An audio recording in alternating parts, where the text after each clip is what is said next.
There's a place in Nigeria where people go in and don't come out.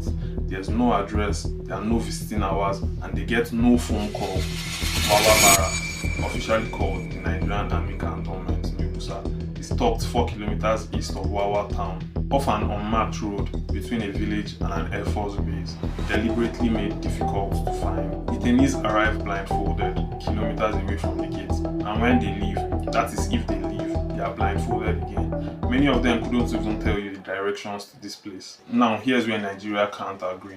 The government calls it a lawful counter-terrorism facility with remand orders signed by the Federal Ministry of Justice and trials conducted by the Department of Public Prosecution with oversight from the UN Office of Drugs and Crime and the Red Cross. They say everything done there is done by the books.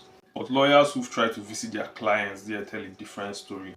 Human rights activists tell a different story, and families waiting for news of their loved ones that went in there over the years have a different story. In fact, there's one of our clients, Mrs. Ifedi, who died at the WAWA barracks.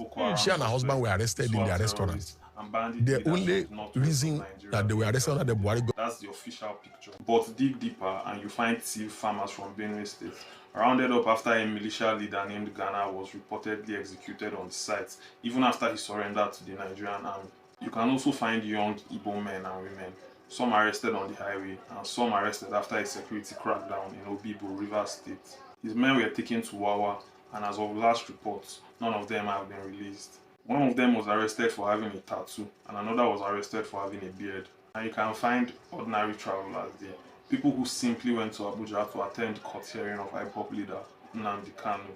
They were intercepted on their way home and they were never ever seen again. Lawyers who have fought for access and have been denied describe a facility operating outside normal legal reach, with no independent monitoring and no transparency whatsoever. Requests for legal visits have been refused, and family members are being kept in the dark about whether their family members are alive or dead.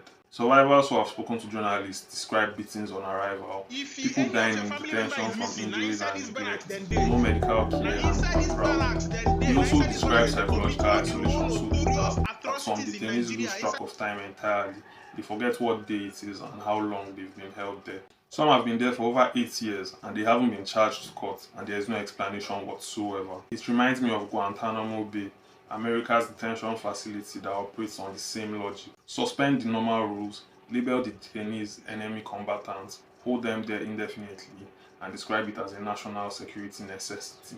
The world spent 2 decades debating Guantanamo Bay, and WAWA has barely even made international news. The difference is, Guantanamo Bay had cameras pointed at it, but WAWA has bush in Niger State covering it. In October